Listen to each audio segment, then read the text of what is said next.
Okay, episode number 2 for the day. I did not save this ahead of time. 11 in the darkness.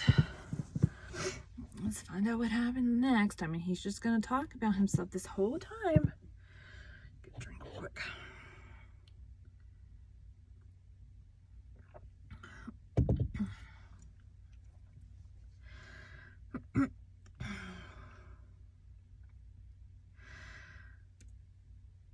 Welcome to Bite at a Time Books, where we read you your favorite classics one bite at a time. My name is Bree Carlisle, and I love to read, and wanted to share my passion with listeners like you. If you enjoy our show, be sure to follow us so you get all the new episodes. If you want to see exclusive behind the scenes of our show, join our Patreon. We would also love for you to drop us a rating on your favorite podcast platform, and share our show with your friends. You can catch us on all the social medias at Bite at a Time Books. We are now part of the Bite at a Time Books Productions Network. If you ever wondered what inspired your favorite classic novelists to write their stories, what was happening in their lives or the world at the time, check out Bite at a Time Books Behind the Story, wherever you listen to podcasts. Today we will be continuing The Time Machine by H.G. Wells. I don't know why I always say it like H.G.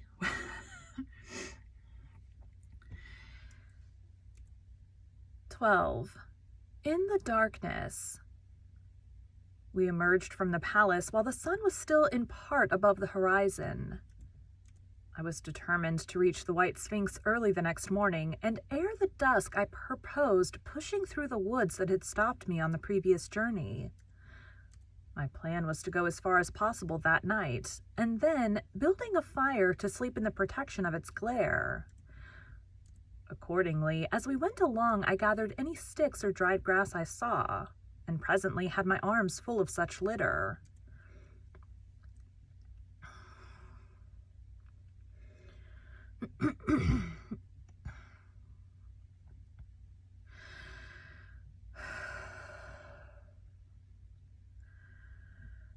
Excuse me, there it is.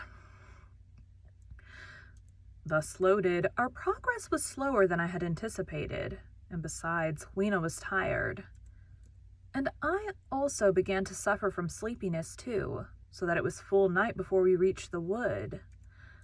Upon the shrubby hill of its edge, Weena would have stopped, fearing the darkness before us, but a singular sense of impending calamity that should indeed have served me as a warning drove me onward.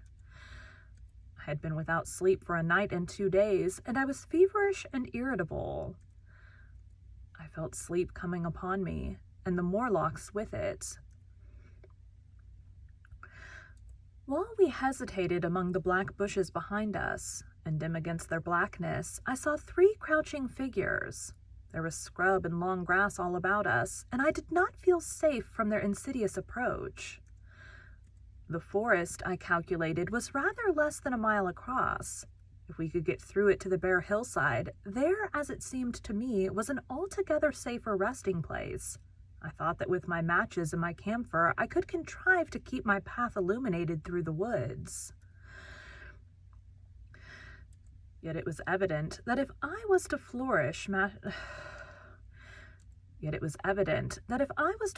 matches with my hands, I should have to abandon my firewood, so rather reluctantly I put it down. And then it came into my head that I would amaze our friends behind by lighting it. I was to discover the atrocities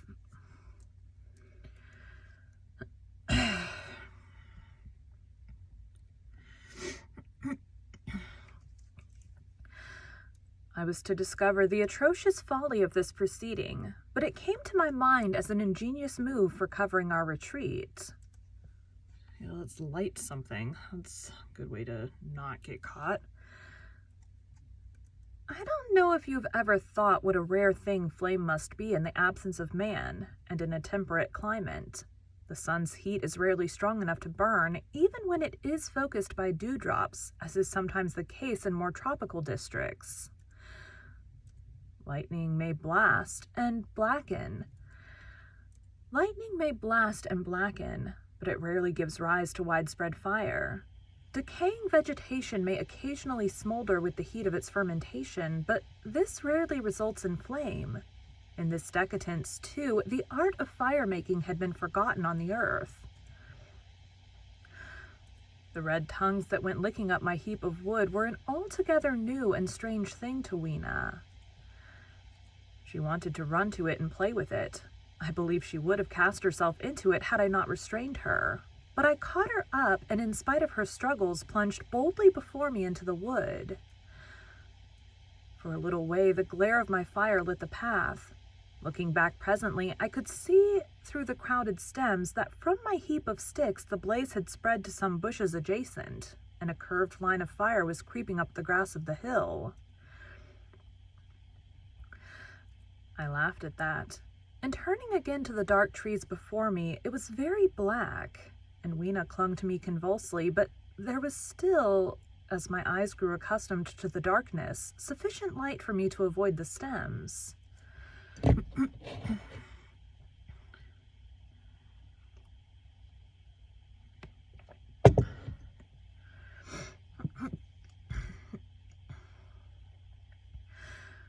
Overhead it was simply black, except where a gap of remote blue sky shone down upon us here and there.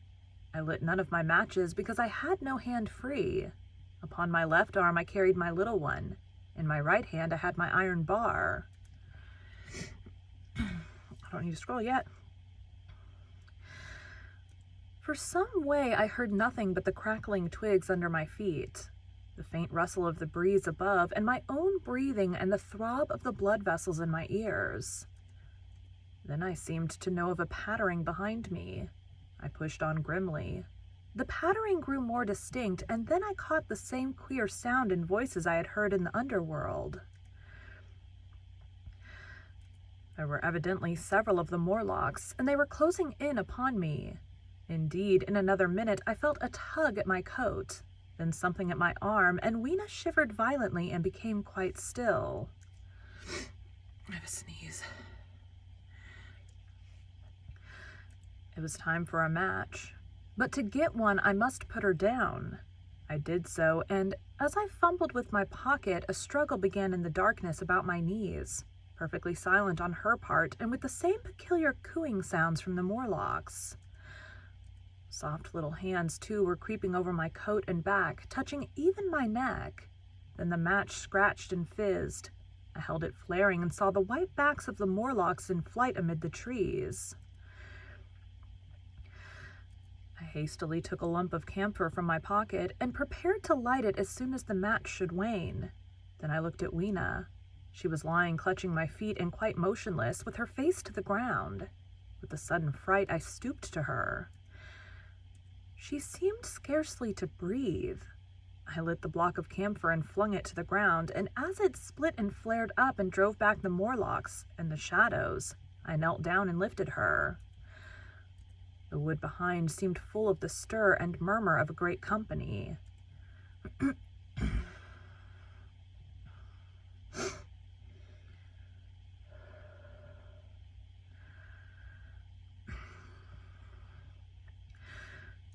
She seemed to have fainted.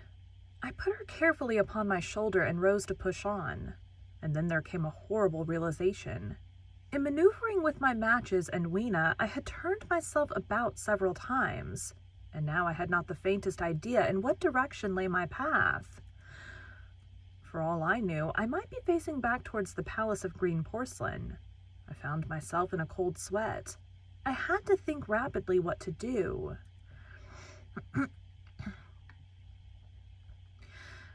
I determined to build a fire and encamp where we were. I put Weena, still motionless, down upon a turfy bowl, and very hastily, as my first lump of camphor waned, I began collecting sticks and leaves. Here and there, out of the darkness round me, the Morlock's eyes shone like carbuncles. The camphor flickered and went out. I lit a match, and as I did so, two white forms that had been approaching Weena dashed hastily away. One was so blinded by the light that he came straight for me, and I felt his bones grind under the blow of my fist. He gave a whoop of dismay, staggered a little way, and fell down. I lit another piece of camphor and went on gathering my bonfire. Presently I noticed how dry was some of the foliage above me, for since my arrival on the time machine a matter of a week, no rain had fallen. So, instead of casting about among the trees for fallen twigs, I began leaping up and dragging down branches. Very soon I had a choking, smoky fire of green wood and dry sticks. I could economize my camphor. Then I turned to where Weena lay beside my iron mace. I tried what I could to revive her, but she lay like one dead. I could not even satisfy myself whether or not she breathed. Now, the smoke of the fire beat over towards me, and it must have made me heavy of a sudden. Moreover, the vapor of camphor was in the air. My fire would not need replenishing for an hour or so. I felt very weary after my exertion and sat down. The wood, too, was full of a slumberous murmur that I did not understand. I seemed just to nod and open my eyes, but all was dark, and the Morlocks had their hands upon me.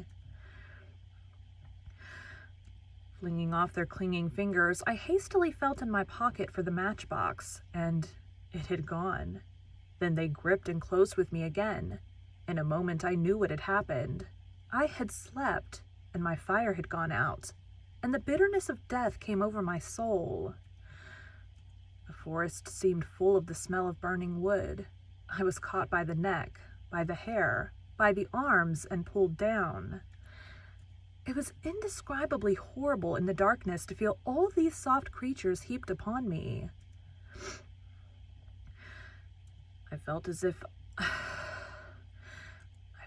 I was in a monstrous spider's web. I was overpowered and went down. I felt little teeth nipping at my neck. I rolled over, and as I did so, my hand came against my iron lever. It gave me strength. I struggled up, shaking the human rats from me, and, holding the bar short, I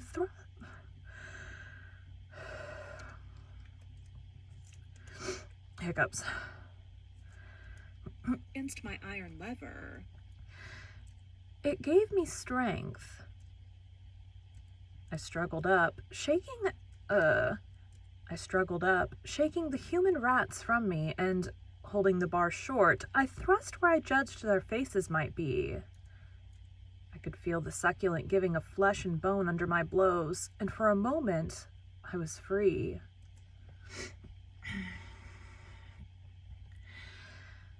The strange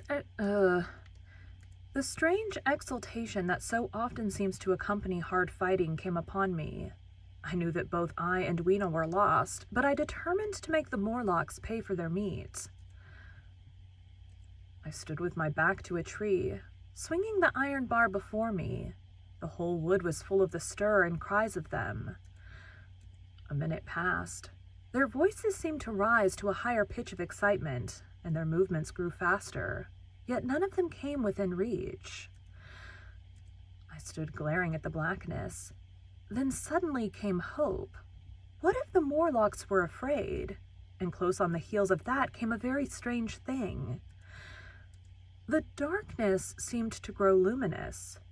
Very dimly I began to see the Morlocks about me, 3 battered at my feet, and then I recognized with incredulous surprise that the others were running in an incessant stream, as it seemed, from behind me, and away through the wood in front. And their backs seemed no longer white, but reddish. As I stood agape, I saw a little red spark go drifting across a gap of starlight between the branches and vanish, and at that I understood the smell of burning wood, the slumberous murmur that was growing now into a gusty roar, the red glow, and the Morlock's flight. Stepping out from behind my tree and looking back, I saw through the black pillars of the nearer trees the flames of the burning forest. It was my first fire coming after me. With that I looked for Weena, but she was gone. The hissing and crackling behind me, the explosive thud as each fresh tree burst into flame, left little time for reflection. My iron bar still gripped, I followed in the Morlock's path. It was a close race. Once the flames crept forward so swiftly on my right as I ran that I was outflanked and had to strike off to the left.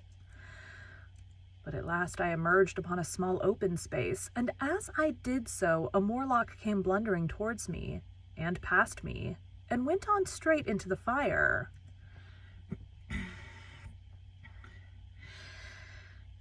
And now I was to see the most weird and horrible thing, I think, of all that I beheld in that future age.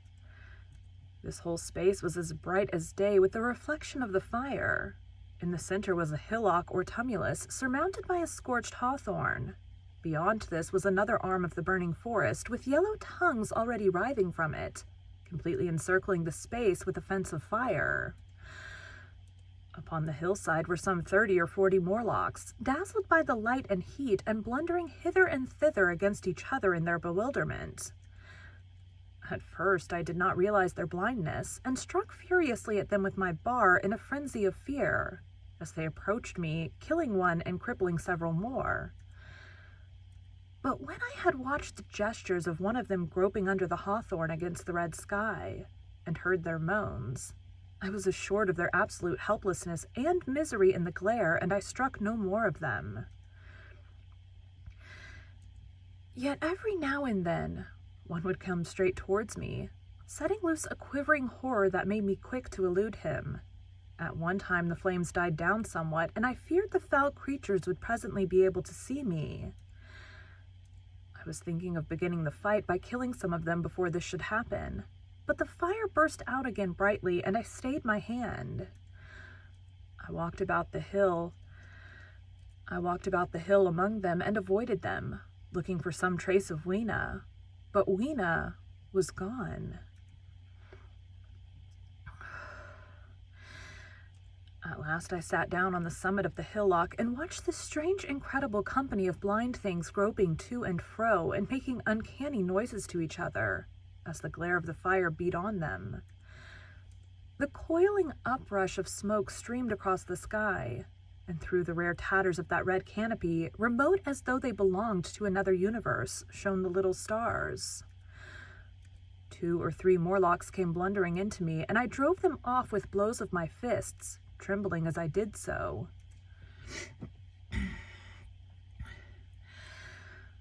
For the most part of that night, I was persuaded it was a nightmare. I bit myself and screamed in a passionate desire to awake. I beat the ground with my hands and got up and sat down again and wandered here and there and again sat down. Then I would fall to rubbing my eyes and calling upon God to let me awake. Thrice I saw Morlocks put their heads down in a kind of agony and rush into the flames. But at last, above the subsiding red of the fire, above the streaming masses of black smoke and the whitening and blackening tree stumps, and the diminishing numbers of these dim creatures, came the white light of the day. I searched again for traces of Weena, but there were none. It was plain that they had left her poor little body in the forest. I cannot describe how it relieved me to think that it had escaped the awful fate to which it seemed destined. As I thought of that, I was almost moved to begin a massacre of the helpless abominations about me, but I contained myself. The hillock, as I have said, was a kind of island in the forest.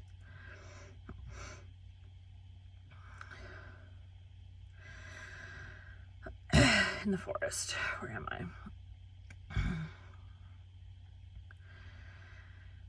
From its summit, I could now make out through a haze of smoke the palace of green porcelain, and from that I could get my bearings for the White Sphinx. And so, leaving the remnant of these damned souls still going hither and thither and moaning, as the day grew clearer, I tied some grass about my feet and limped on across smoking ashes and among black stems that still pulsated internally with fire, towards the hiding place of the time machine. I walked slowly, for I was almost exhausted as well as lame, and I felt the intense wretchedness for the horrible death of little Weena. It seemed an overwhelming calamity. Now in this old familiar room, it is more like the sorrow of a dream than an actual loss. But that morning it left me absolutely lonely again, terribly alone. I began to think of this house of mine, of this fireside, of some of you, and with such thoughts came a longing that was pain. But as I walked over the smoking ashes under the bright morning sky, I made a discovery. In my trouser pocket were still some loose matches. The box must have leaked before it was lost.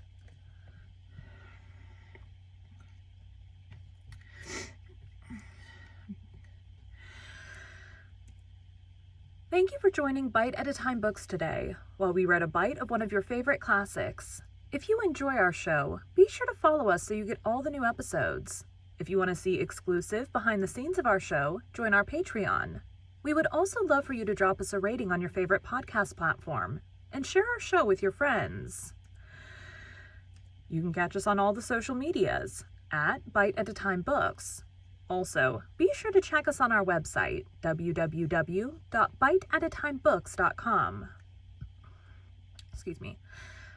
We are now part of the Bite at a Time Books Productions Network.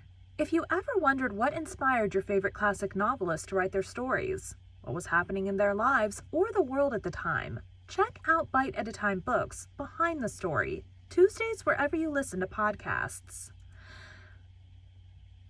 Again, my name is Bree Carlisle, and I hope you come back tomorrow while we take the next bite of the time machine. Ta-da! Alright, I gotta get some chicken started for my lunch. And then get some auditions done. Woo! So thanks, guys.